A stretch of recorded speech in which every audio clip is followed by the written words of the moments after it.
Hello and welcome, episode number 5 of Big Talk with Todd and Noah, presented by Xfinity 10G Network. We are back from South Bend.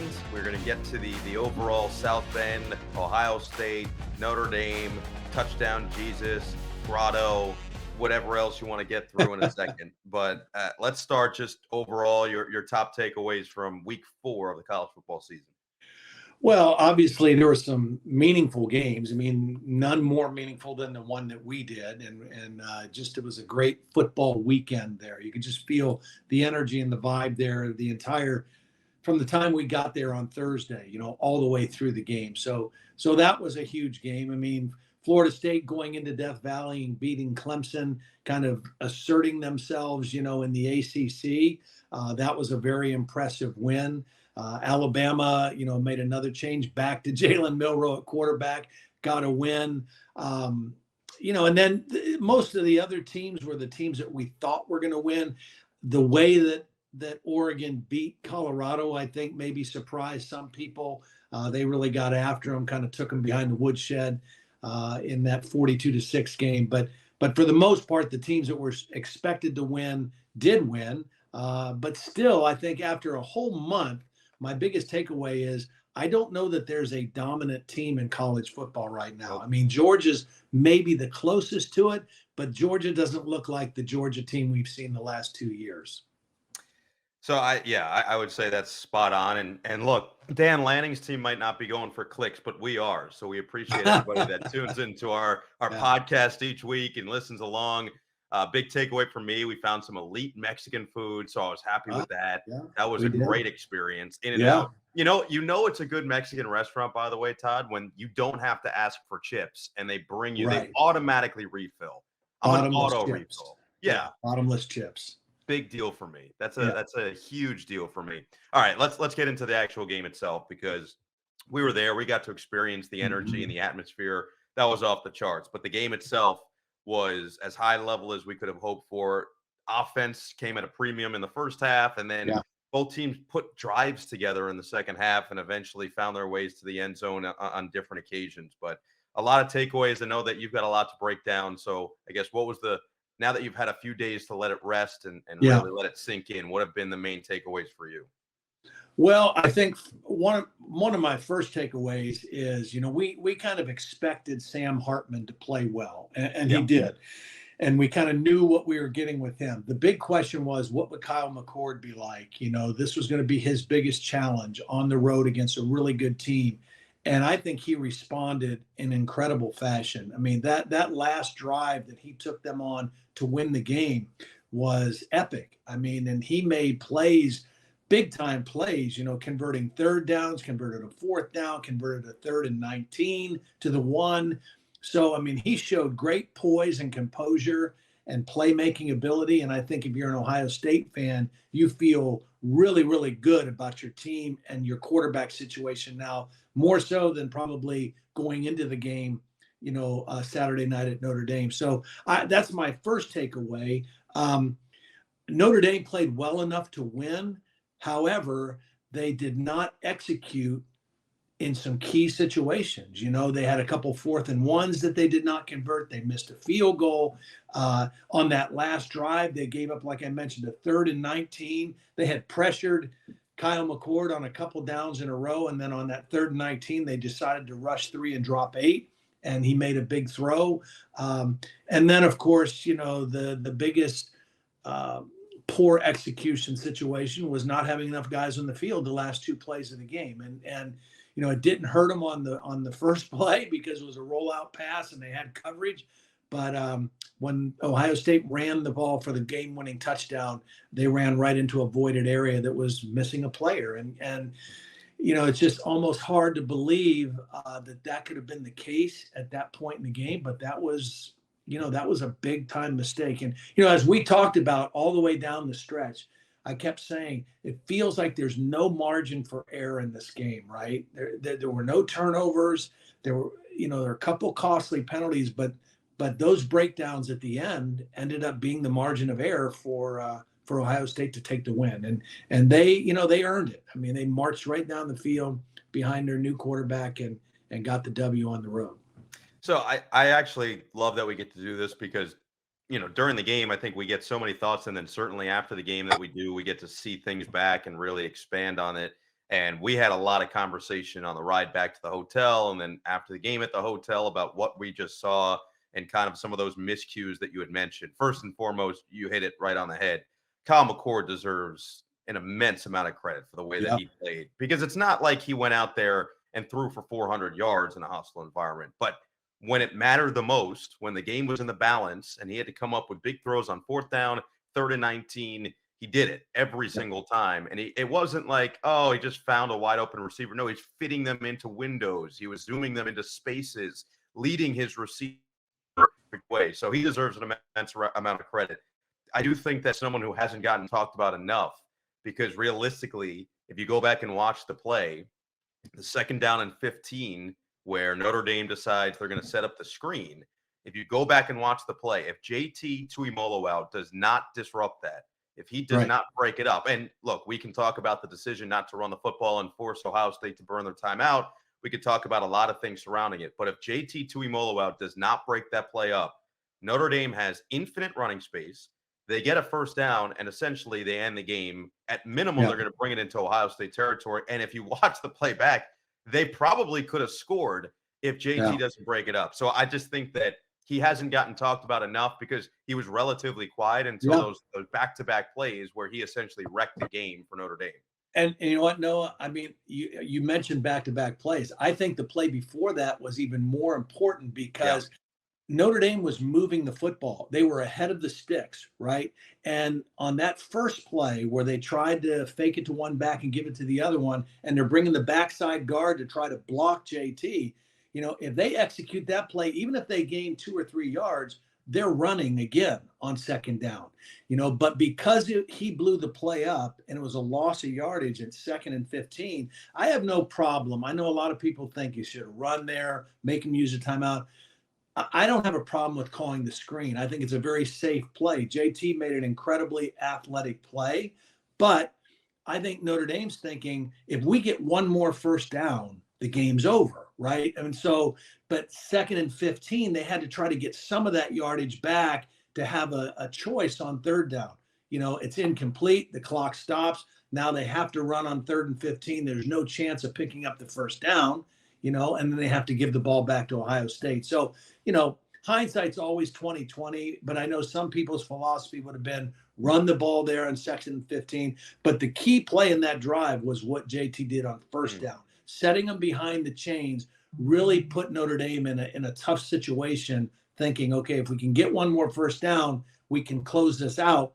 But we've got to call play to get part of this yardage back because we went back 5 yards on 1st down.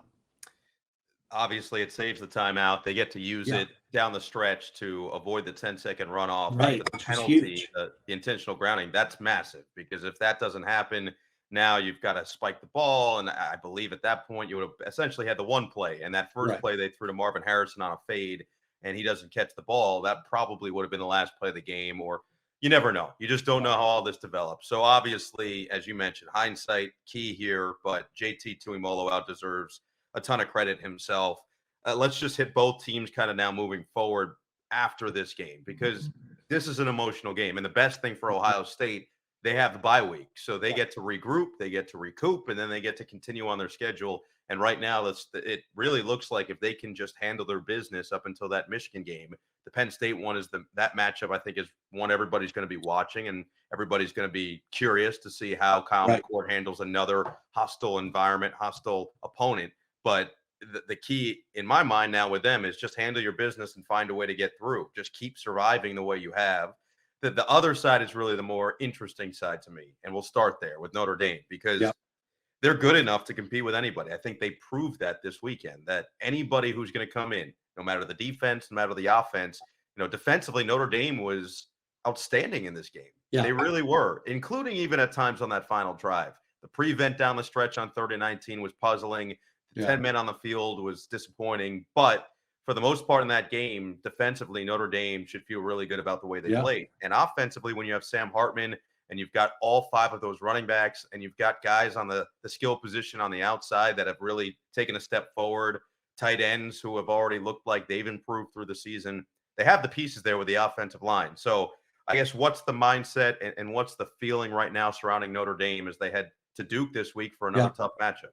Well, that's the key. I mean, they're going to play another good football team right away. So, in some ways that's good because it helps you flush what happened and realize, look, we got to go on the road.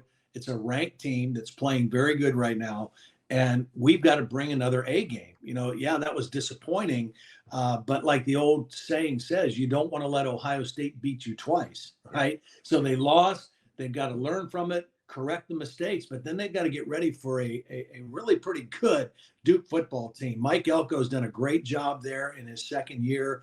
He's a defensive-minded guy. They're playing great defense. Riley Leonard is a really nice quarterback they have. So this will not be an easy challenge for Notre Dame at all, as Clemson found out going in there in week one. So they've got to regroup quickly and get themselves back ready to play another high-level opponent, next week. And then for Ohio State, the bye week is good. They can rest up and then set their sights on what probably or very possibly will be an undefeated Maryland team coming in there in 2 weeks, which, they're playing. The Terps are playing really good football right now. They've got Indiana this week, but if they take care of their business, that's a pretty good setup for a game before Ohio State gets to Penn State. Yeah, fascinating stuff for both these teams. And I will just say Notre Dame, they didn't drop all that much in the rankings, rightfully so. Just a couple of spots. You lose on the last play of the game, and I think everybody wants to look forward to basically the end of the season for all these types of teams. I mean, it's week 4. To have a loss to a team like Ohio State in week 4 does not kill you here. If you handle your business, you've got Duke, which is a ranked team on the road. You have USC coming to you. You just have to now, you can't afford another loss. I think that's the key. If you want to be a legitimate college football playoff team, they're capable of it. They're capable of running the table here, but they have to handle their business every step of the way. They have to be buttoned up, and they can't make mistakes like they did down the stretch this past weekend. Right. Yeah. And everything is correctable. All the mistakes they made in that game are correctable mistakes. And so, but you're right. And the fact that Notre Dame is an independent and has no chance of playing in a conference championship game at the end, they can't afford another misstep. They've got to win the rest of their games. And if they do that with one loss in September to an Ohio State team who will also be, in that college football playoff discussion, I think, that's a pretty good resume. Yeah, no question. All right, let's go away from this one. This was fun. We were really honored to call it. We appreciate everybody that watched along with us and got to feel as many emotions as we did. And hopefully we get another one like it very soon. But the other one, I guess, of the week that was as close in terms of the drama and as close as it was down the stretch is Florida State Clemson. Yeah. And with the repercussions that come from this game as well, because this game felt like it was the exchange of power back in the ACC in many ways. This felt like the chance for Florida State to assert themselves, as you had mentioned, in the conference, and a test for Florida State. They passed their first test week 1, right, and it was almost easy for them. It looked easy all the way through. This one's a little bit different. You go to Death Valley. It's a packed house. Clemson's feeling the energy. They get up early.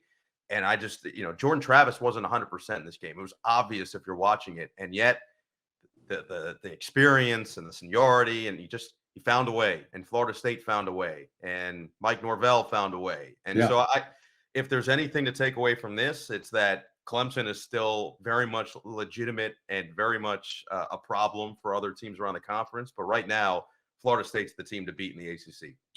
Yeah, they are. I mean, now there are a couple other teams that are going to have something to say about that, as we go along, Duke being one of those. North Carolina is undefeated in the ACC and playing really good football right now. But nobody has a more impressive resume after 1 month than Florida State, right? With the wins over LSU and the win in Death Valley over Clemson. And it was a hard-fought game. And really, Clemson played maybe the best game they've played all year. Cade Klubnik in the offense gained over 400 yards of total offense. They actually outgained Florida State. And it felt like as the end of the third quarter was nearing, that Clemson kind of was asserting themselves. They were moving the football. They had a 7-point lead, and then they blew a blitz pickup in their protection. And Kalen DeLoach came in, hit the quarterback, knocked the ball loose, picked it up, ran 56 yards for a touchdown, and that tied the game again at 24. And that just kind of breathed new life into Florida State. And they ended up winning the game in overtime, as you mentioned, Jordan Travis hitting Keon Coleman for a touchdown in overtime. So very, very impressive win for Florida State to go in there and get that done. Big time. And so they stay in that kind of college football playoff area early in the season. And if they can continue doing what they're doing, they're a shoo-in. There's no question about it. And as you mentioned, the resume at the top of the list right now in the country. You know, I know Nicole Auerbach on our show had mentioned that I think there's a discussion, or at least there's evidence enough that you could make the argument for them to be the number one team in the country at this point. I'm not ready to go there yet with Florida State, because Georgia's obviously done it over the course of years, and Michigan was right there a year ago. There's too many teams around them, but I understand the argument, and I would be more than willing to listen to it. And quite frankly, I wouldn't argue back all that much. I would just say, yeah, I get it. I understand it. On the other side of the country, Oregon and Colorado was the big game that I know a lot of people were looking forward to in the middle of the day. And I think it's unfair to Colorado to basically dismiss what they did to start the year because of the way they lost. You know, we're talking about a team that last year won one game, a program that won one game, rehauled their roster. And I understand that they've got a fantastic amount of talent on the roster. But when you have an entirely new group, I mean, we're talking about an entirely new group than what they did a year ago, and you're missing arguably your highest impact player outside your quarterback on the road in a tough environment. Oregon, Eugene is wonderful, and the fans are wonderful. That's not an easy thing to do, not an easy place to play as is. And so missing what they were missing, first year under Coach Prime, first year with all these new players, I totally get it. I think what deserves more here is actually propping up Oregon, propping up Dan Lanning, propping up Bo Nix for the way that they've built this program back in a short time. And in year two, look like a legitimate threat to be a title contender in college football this year. Yeah, I mean, they're playing at a high level. You know, Dan Lanning is an excellent defensive-minded coach. Did a great job as a coordinator at Georgia on their national championship team, one of their championship teams. And, you know, then the offense with Bo Nix, who's playing the best football of his life and his career, they're an explosive, dangerous team and playing at a high level right now. And you look at the score of that game, you think, you know, just they did blow them out. But sometimes games like that, there's a snowball effect too, right? I don't think that's a measurement of what Colorado's team is. I think, you know, you mentioned they're playing without Travis Hunter, which is a big deal for them. They're on the road. Autzen Stadium is not an easy place to go win. And, you know, this roster at Colorado, the biggest question I had, like, their skill guys are as good as anybody else that they play.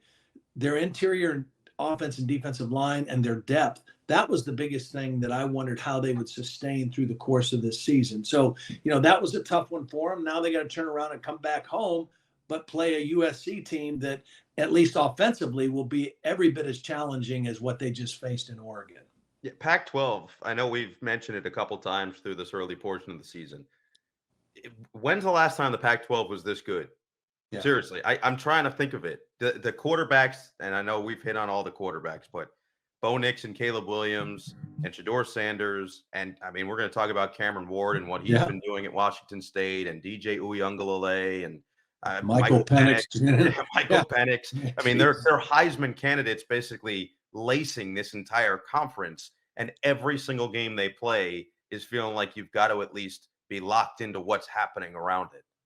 You know, I'll say this about the Pac-12, because I think for the last couple of years, it's been a conference that has probably been the most parity in any conference in college football. And like, they're the only conference that plays every other person in their league, you know? Yeah. And so they don't have teams with great records when it's all said and done, you know, and they haven't been in the college football playoff, I guess, since Washington maybe was the last one. Oregon was in early the first year, got beat by Ohio State in the national championship game, and then Washington made, and they haven't had another representative. But it's been a deep conference. It's been a conference that from top to bottom has been really solid, and especially compared to some of the other Power 5 leagues in the country.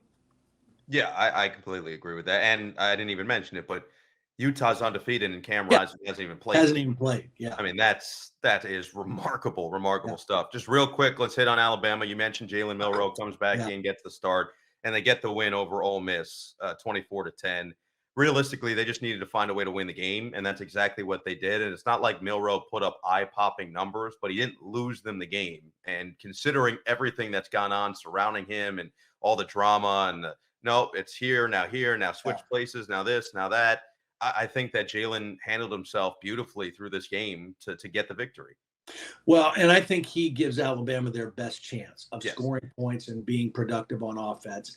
And I like Lane Kiffin. All right. I mean, I enjoy being around him, but I can't figure him out sometimes. I mean, he can't get out of his own way with some of the things he says about Alabama and how he kind of pokes at them. You know, he was all this talk about who's calling the defenses. Is it Nick? Is it Kevin Steele? You know, someone else? And they hold him to 10 points, right? I mean, and it just seems like every time Ole Miss goes into Tuscaloosa, particularly to play, they just get throttled. And so once again, you know, the Alabama defense, whoever's calling the defenses, had a great game plan, and they shut down a very high-powered Ole Miss offense. Didn't run the football the way they're accustomed to running it, and they did just enough on offense, to come away with the win. I can tell you exactly what Lane Kiffin is and the Lane train. Entertaining. It's Yeah, yeah, high level yeah, entertainment. yeah. So from a college football fan's perspective, it's wonderful. It is absolutely Yeah. wonderful. Real quick, just some other scores to hit on. Utah did, as mentioned, win again. They beat UCLA 14-7. Still no Cam Rising and still no problem. Washington State, which we're going to get into Cameron Ward just a little bit here. They beat Oregon State 38-35. UCF, BYU, Cincinnati all lose their Big 12 openers. Yeah. But Cameron Ward. So I did a Washington State USC last year, and going into the game, Cam Ward had a lot of sparkling moments, but he Yeah. had also had a lot of really low lights, so to speak. Brutal interceptions, fumbles, things of those nature that you just can't have, especially in a conference like the Pac-12 right now. And the way he's played so far this season shows that he's taken another step forward. And when he was at Incarnate Word, it was almost too easy for him. If you Right. look at his numbers, they were so ridiculously gaudy that you say, all right, this guy clearly didn't belong here, clearly needed to go to a better spot. Found himself in a great situation now at Wazoo. And yet last year, you could see the potential. He was a gunslinger. He was someone who could fire it downfield, great arm strength. He was looking for the accuracy, but he could extend plays. He was just an exciting quarterback. And now he's gone from being an exciting quarterback to a good quarterback. Yeah. And so Yeah. far this season, 16 touchdowns, 0 interceptions. And that 0 interceptions, especially through this Oregon State game with the defense that they came in with, that to me is something that if you're Washington State or if you're a fan of the Cougs, you're thrilled. Yeah. Well, and credit to Cameron Ward for, taking that next step in his development and realizing, okay, I can't just play street ball. I can't do what I get away with some of the things maybe I got away with in Incarnate Word.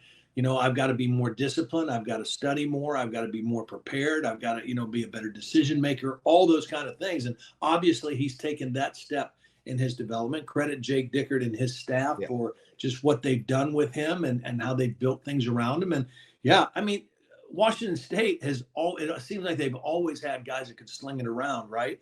And guys who could run and catch it. And so that's the same, but this kid's playing at a very, very high level right now. Yeah, Jake Dickert and Ryan Day both a little spicy after their games, which I like. It's better. Again, it's better for us. So I'm going to take that any day of the week. Yeah. Oklahoma beats Cincinnati. So just to give you those scores, 20-6. Kansas State beats UCF 44-31. And Kansas beats BYU 38-27. So a welcome to the Big 12 for all those three teams. Let's just quickly go through the rest of the Big 10. Wisconsin beat Purdue. This was on Friday, 38-17. And, I don't even want to focus as much on Wisconsin, just quickly hit on Purdue here for Ryan Walters. And I know we're going to talk about the upcoming week with them in Illinois a lot, but it's tough because it's year one of this system and this program and this culture under Ryan Walters. And I think we're both believers in what Ryan Walters is building there. I think Graham Harrell being an offensive coordinator at that spot, he kind of gives them a different look than maybe what others would have expected. Kevin Kane's a sharp dude as their defensive coordinator. They've got a good infrastructure in place. It just hasn't been as easy as maybe as they would hoped, or as I guess I don't even want to say easy, but free flowing as many in that West Lafayette area had expected it to be, considering what they had coming back and what they had coming in. Hudson Card's a talented quarterback. Their schedule's just really difficult, and their 3 non-conference games were really difficult games. We're talking about a Fresno State team week 1 that's now ranked in the top 25, and you're talking about a Syracuse team in week 3 that, if they somehow beat Clemson this week, will also be ranked in the top 25. So they had 3 games to start their season that were incredibly difficult games. They win week 2 at Virginia Tech. That's their only win of the season. But the thing with Purdue to me is I think you got to give them a little time to get this thing off the ground. And that's what stood out to me on Friday as well. Yeah. Yeah. They're doing better things each week. When we had them in Syracuse, it was the turnovers really that were their undoing. They moved the ball, but it was the turnovers, and they couldn't deal with Garrett Schrader running the football. Yeah. Well, this game, they actually ran for as many yards as Wisconsin. They had 194 yards rushing. Hudson Card threw a couple touchdowns, had a decent game too. But defensively, they're just a little bit behind right now, and certainly not where Ryan Walters wants his team to be. He takes pride in playing great defense. They did at Illinois, and they've just got some growing to do on defense, And, for Wisconsin, it was a good win to go in there. The bad news for them is Ches Malusi. They were kind of going back and forth with 2 backs, with Malusi and Braylon Allen. Allen had over 100 yards, but Malusi, with about 6.5 minutes left in the game, went down with what looked to be a pretty significant left leg injury. So they may be without him, and takes away some of the things they've been trying to do offensively as they've started with a new coaching staff and a new offense as well. Yeah. And obviously thoughts are with Ches Malusi and hoping that recovery is as speedy as possible. But Wisconsin, we kind of expected them to be at the forefront of the Big Ten West coming into the season, and everything they've done these last 2 weeks now after the stumble a couple of weeks ago has kind of showed that once again, has put the light to that once again. So we'll see if Wisconsin can continue. They've got a bye this week, and they'll go from there. But remember now, again, and this is why I don't like preseason polls, and why I like to see what teams do going through the month of September. 2 weeks ago, we thought, wow, what a bad loss for Wisconsin up at Washington State. Well, now all of a sudden we say, hey, wait a minute, this is not a bad Washington State team at all, right? Correct. They've got a quarterback that's playing at a really high level. So that loss doesn't look nearly as bad as it did when it first happened. No, it's an excellent point. And for Wisconsin, they'll regroup, and we'll see if they can continue through this Big Ten West slate coming up. Penn State, Iowa, the whiteout game. And everyone wants to talk about Iowa's offense or lack thereof in this one. Let's talk about Penn State's defense. We saw them week 1. We know how good that unit is. We know just how good Chop Robinson is. He showed almost another gear in this game. And the crazy part was, if you go back and watch it, and you talked about that snowball effect earlier, Iowa actually moved the ball pretty well to start the game. In that first quarter, Iowa's offense was moving down the field. They got into Penn State territory.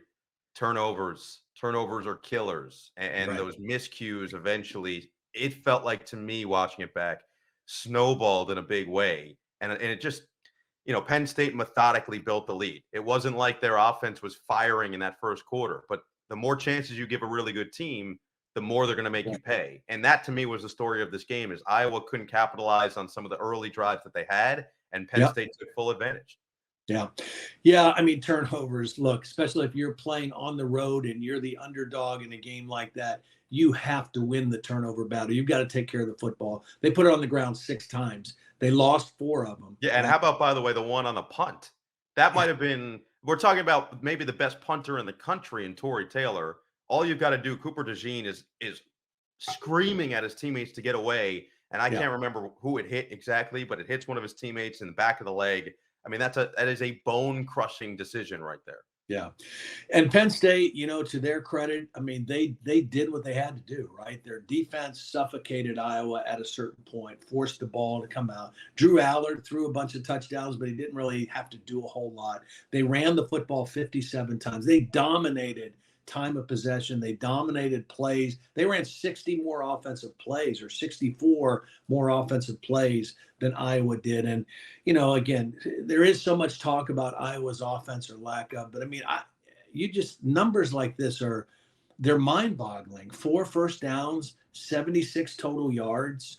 That just is I don't know how do you fix that, and we're going to find out, right? We're going to find out what strides they take. They've got to be better than that. But, that's for sure. But that is almost mind-boggling that you could have numbers like that in a game of that magnitude. I mean, that was a big game for both teams, and one team showed up and one team really didn't. So Penn State, the first team in the Big Ten with a 2-0 conference record. They will go to Northwestern this week, and Iowa, Michigan State, a game that we will look at that one in just a bit. Northwestern, speaking of, gets a victory over Minnesota in overtime. A huge, huge win for Northwestern and David Braun. Happy for them and the way that they handled their business here. And Minnesota, it's a crushing loss for them. After a really solid start the first 2 weeks, some missteps now over these last two. Yeah, and really more than anything, hats off to David Braun. He stepped into a very difficult situation, taking over for Pat Fitzgerald, didn't ask to be the head coach, was there to be the defensive coordinator. And so a really good win for them. I thought it was hilarious. I don't know if you saw this. Did you see the early edition of the Chicago Tribune, though? Yeah. It was an article about Notre Dame, and they had already counted Northwestern having lost the game and, put it in there a little bit too early before they came back and rallied to win in overtime, 37-34. So nobody gave them a chance, I guess, not even in their hometown. Yeah, no, not at all. So big win for Northwestern. Happy that they could find a way to get it through. Minnesota has a great opportunity to get back on track this week as well. They host Louisiana, and that's a game that feels like a must-win for PJ Fleck and company, especially with what they've got on the horizon 2 weeks from now with Michigan coming in. Michigan, speaking of, beats Rutgers. Rutgers played pretty well early in that game, but eventually the Wolverines were too much. Maryland with an easy, it felt that way, win over Michigan State. Although, again, similarly, if you watch that game, Michigan State was moving the ball. They had turnovers plaguing them. They had miscues plaguing them. And Maryland took advantage with Talia and company. Nebraska, Illinois, Indiana, all non-conference wins. So I think the only one that, because I know we're about to talk about Michigan State, so the only one here that maybe we pick out would be Michigan over Rutgers. And it's more so to just give Rutgers the credit for how they started that game. They go up 7-0 in the first minute, but eventually, as mentioned, Michigan is Michigan. They're going to find their way. But I think Greg Schiano he's shown that this team's a little bit different this year. This team's one that's going to be fairly competitive in their Big Ten slate through the rest of the season. And they didn't get absolutely embarrassed as they would in maybe years past. Yeah, I think that's right. And I think, the fact that they won those games early in their schedule and their season gave them more confidence. I think they played like a more confident football team that felt like they had a chance to go into Ann Arbor and compete. And they did that early. But Michigan kind of did what they've done to every opponent so far this season. They don't start exactly like crazy fast, but they eventually just wear you down. And almost every one of their scores has looked the same. 30-something to one score. They've given up 7, they've given up 6. So all of their games have looked almost the same. And this was the first one that Jim Harbaugh was back on the sideline for them. And so, everything's kind of put back in place now for Michigan, and we'll see where they go from here. So just looking at the Big Ten standings early in the season, as mentioned, Penn State, the first team to 2-0. The rest of the Big Ten East has been pretty strong, including Rutgers now at 1-1. Indiana and Michigan State, the only teams without a win in the Big Ten East. Over on the West, though, Wisconsin's 1-0, Minnesota's 1-1, Northwestern's 1-1, and everybody else is 0-1, including Iowa after the whiteout game there in the conference. Now they'll have a chance to get back on track this week. But let's start with the Peacock game as we look forward to this week. And the game on Peacock, 3:30, is going to be Illinois at Purdue. It's the Ryan Walters against his former team, the tale as old as time, where you've got former coach against former team and former players against former coach and all of that type of stuff that we'll be getting into deep on Peacock. I know that there should be a great broadcast with Brendan Burke and Mike Robinson. They'll do a fantastic job. And if you have a chance to tune in, please do so. Peacock 3:30 Eastern time. So Ryan Walters welcomes in his former team. That's the main storyline. But more than anything, as I look at this matchup and I was going through this week's slate, I go, oh, both these teams need this win. Like, not just want this win. Both these teams need this win to move forward this season. Yeah, you're right. I mean, so it's a very critical game at an early stage. You mentioned the emotions that Ryan Walters, I'm sure, will have. The good news for him is the game is in West Lafayette, right? Yeah. He does. It's not like he's going back to Champaign, where he was the defensive coordinator. They're coming to him, so he's on his own turf. It'll still be interesting for him. He thinks so highly of Brett Bielema. Brett Bielema did a lot for his career, helping to prepare him to be a head coach, knowing that he was going to be, and so it'll be a tough game. But as you said, man, this is a game that both teams desperately need to kind of right their situations. Look, both these teams are 0-1 in the conference. Illinois is 2-2 on the season after just surviving Florida Atlantic last week, 23-17. And both these are two teams that were fighting towards the top of the West a year ago, and two teams that felt like Purdue eventually would win the conference, or not the conference, but win the division and get to the conference title game. And Illinois was a top 20 team for most of the season last year, and it was thanks in large part to that defense that Ryan Walters helped orchestrate. So a lot of intriguing stuff. It's Purdue's homecoming, so the fans are in all likelihood going to be out and about at Ross-Ade Stadium, although they haven't liked what they've seen the last 2 weeks there in West Lafayette. So I'll be curious what the environment looks like, but a big one, and both these teams need it, plain and simple. That's the best way to put it. And then our game, 7:30, NBC, as always. We've got Michigan State going to Kinnick, going to Iowa City, taking on the Hawkeyes. And similarly, both these teams feel like they need the win for different reasons. Iowa needs to get the bad taste out of their mouth from what they just had in Penn State and what they had to deal with at State College. Michigan State, the last 2 weeks have not been kind. And there's a lot of stuff, let's say, surrounding the program with the Spartans. But as mentioned with that game, I watched back the game against Maryland. It actually felt like Michigan State was moving the ball pretty well. It felt like they weren't playing all that poorly. I think the score probably negatively reflects what they actually did. Michigan State eventually loses 31-9 against a good Maryland team, as you mentioned. That's a Maryland team that we do believe is going to make some noise in the Big Ten this year, and believes that they can compete for the Big Ten this year. And that test is coming up next week with Ohio State, which will be a fascinating matchup. But for Michigan State, it didn't feel like they played all that poorly. It just felt like they had some detrimental, and I mean devastating, mistakes that essentially let the game get away from them pretty early on against Maryland. Well, we've said this on this podcast before. There are a lot of statistics in football, college or pro, that don't really mean all that much. I mean, they're cute to do numbers and analytics, but there are some that are always telling. And turnover margin is always telling at any level of football. And that's the same way at that game. Maryland, we knew what Talia and the offense could do, but their defense, which we were impressed when we saw their defense a couple of weeks ago against Charlotte, just felt like, okay, this defense is better than I thought. And they continue to play at a high level. They forced 5 turnovers in that game. It's hard to win with committing 5 turnovers if you're Michigan State. So, credit Maryland for taking the ball away and putting in their offense in good positions.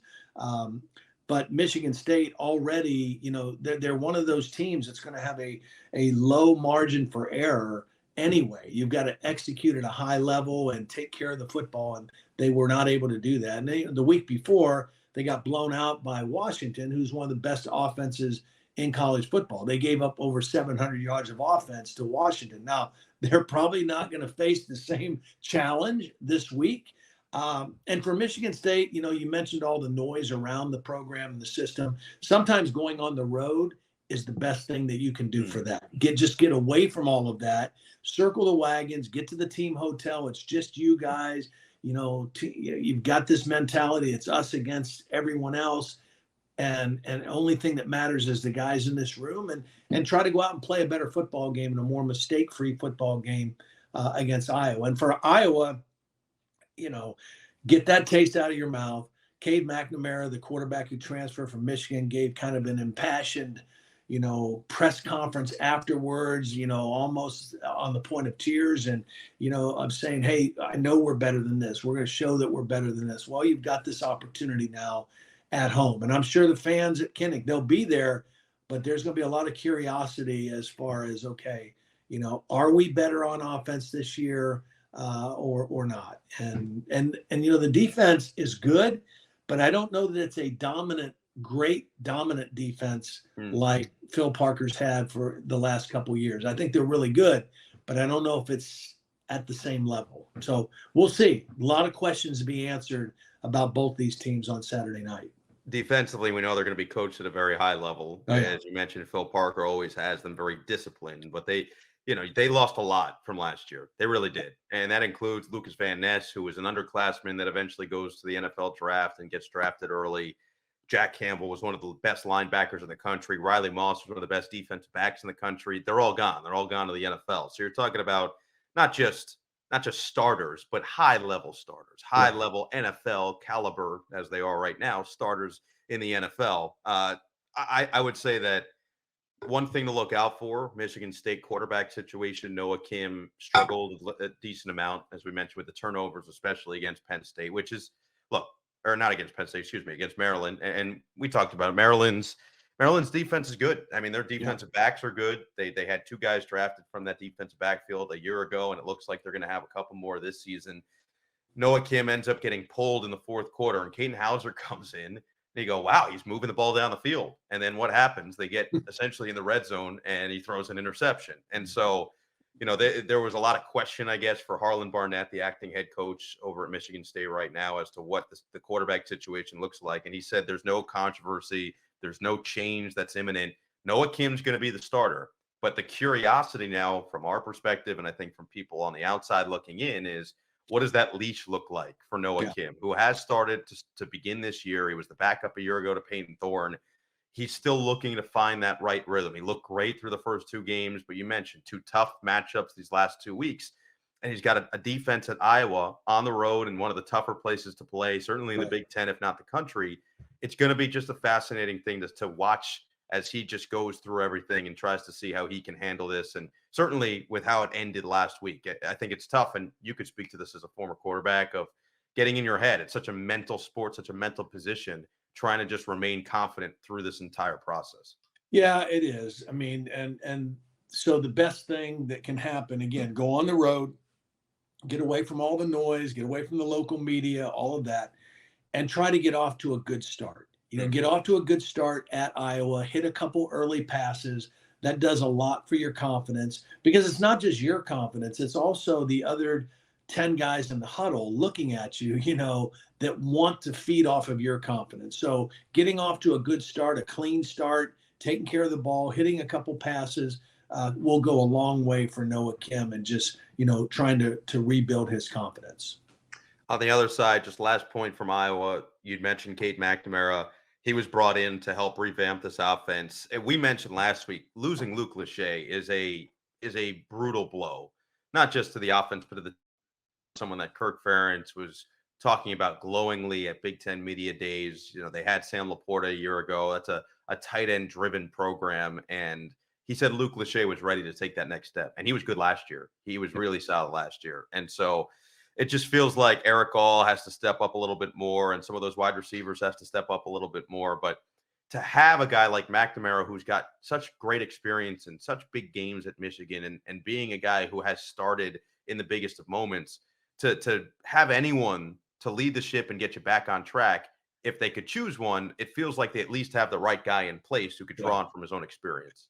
Yeah, I think so. I mean, I think he is the kind of quarterback that can win some tough games for you, but somehow in their passing game, they have to figure out how to get the ball on the perimeter more. I mean, you mentioned the loss of one tight end, and Iowa's always thrown a lot to their tight ends, but their wide receivers only have 14 receptions through 4 games. That's not enough.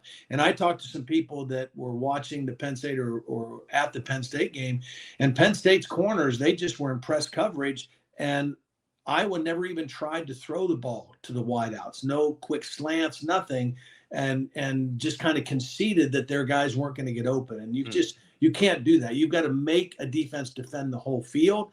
And so I'll be interested to see how they try to get the ball out on the perimeter and get their wide receivers more involved in the passing game against Michigan State. That game, 7:30, NBC. We'll have all the coverage. College Countdown will start us off at 7 o'clock with Maria Taylor, with Joshua Perry, with Matt Castle, and maybe with Mike Robb. I'm not sure. We're going to find out if Mike Robb can teleport all the way over there, but hopefully we'll get the whole squad in place. Ahmed Fareed, Catherine Tappan, Terry McCauley. We'll have the whole crew, and we're pumped to be doing that one. Kinnick's a wonderful place, and excited to get over there. Time now for our Xfinity 10G Big Connections. Xfinity 10G doing their thing as always and hooking us up. We appreciate them for that. The Cannon Trophy is our Xfinity Big Connections for this week. Cannon Trophy is the Illinois-Purdue matchup. So I didn't even know about this, and our producer Matt Lamb made sure that we were educated correctly. So I love this. So I'm going to just give you the full kind of background here. Yeah, break it down. So this is the trophy that both these teams fight for when they play each year. And what actually happened was Purdue students got kind of outsmarted by Illinois faithful way back in the day. This was in 1905. Purdue students took a cannon to Illinois for the game. And the whole idea was that after the Boilermakers would win, they were going to fire the cannon. Well, Purdue won the game in a shutout, 29-0. And then the cannon went missing. And it came out years after the fact that an Illinois student had found that cannon, hidden it, moved it somewhere else, and didn't tell anyone until 1943, or at least it didn't become public knowledge until 1943. So we're talking about 38 years later where they find the cannon, and then they kind of used it as the symbol for this matchup. And eventually it becomes the matchup kind of history, the Cannon Trophy. And it was last fired in 2001 after an Illinois win. Now it's just a replica cannon. So I guess the question for you, it's also, this was the second part, which we'll get to in the second after I ask you this. The question for you is, have you ever gotten a Cannon Trophy or anything even remotely close to that? Or do you have any sort of wacky prize that you ever won in your football career? No, and that's one of the things that's cool about the Big Ten is they have these rivalries and these trophy games. I never played in one of those. When I was at Penn State, we were an independent, so we didn't really have any kind of historic rivalry like that. We had good rivalries against other teams, but no trophy involved. So that's pretty cool. My biggest question for you though is this cannon. How big was it, the original, and how does it go missing? How does some student take it and hide it for 38 years? I mean, about that. It feels kind of like some sort of Looney Tunes thing to me. It feels like the Roadrunner and the Coyote, something like that, where maybe they're just like they create a hole in the atmosphere and they put it in there, stick it there for now. My assumption is they put it kind of behind a building or maybe in a locker room of some sort that nobody was going into and they thought nobody was going to see. But you're right. When you say like you hit the cannon and then it got found, well, clearly you didn't hide it very well. So clearly it must have been pretty big and you probably just left it somewhere in public thinking, people will just go right past it. You're not going to see it. Probably like Dino Baber's shirt from this past week, which was camo and blended in with the field when they went to the photo of him talking to the officials during the game, which was hilarious. The other part, this was the other part that Matt put down for us. Unofficially, the series has been called the Beef House Rivalry. The Beef House, which is a steakhouse in Covington, Indiana, is popular with both sports teams and is roughly midway between Illinois and Purdue, 47 miles from Ross-Ade Stadium and 44 miles from Memorial Stadium. So it's somewhere in the midpoint. I mean, first of all, is there better advertising that you could possibly have than to have a rivalry unofficially named after you? I don't think so, right? No, that would be good. That'd be good. Can we get the Mexican place in South Bend to be renamed for any time that Notre Dame and Ohio State play? Probably not. No, that's a no-go. All right. From game of the century to the Mexican restaurant, probably not. Listen, I'll have to ask our spotter Tyler Freed what he thinks about it. He's gonna say, we should do it. But we'll get there eventually. All right. Any last thoughts here on week 4 of the college season? It's crazy. We're a month plus in essentially already. The season always flies by, but when you look at it, you say, all right, most of these teams are through 4 games. Some of them are through 5. Most of them only have 8 games left. It's crazy. You're already 2/3 of the way through the season. Yeah, I mean, my final takeaway is just kind of what I said early on. I think it's really, after 1 month, the fact that there aren't any real dominant teams. It's not like 1-2 teams are a cut above everybody else. The playoff doesn't expand till next year for 12 teams, but it almost seems like, it would have been great this year because there's a lot of teams that look similar, and so I think we still have a lot of sorting out to do here as we get ready to head into the last month or week of September and into the month of October. But it's going to be an exciting college football season from this point on. No question. And if anybody was wondering why I didn't go into accounting, it's because there's 1/3 of the season gone and 2/3 remaining. So I like to do words for a living. I don't math. Math is no. Math equals no go. And that's what we don't do here. Anyway, thanks for tuning in. Big Talk, Todd and Noah. We appreciate each and every one of you. We are sponsored and presented by Xfinity 10G Network. Make sure you download the show and all of our shows. You can subscribe on the NBC Sports YouTube channel and wherever you get your audio podcast. We'll talk to you next week.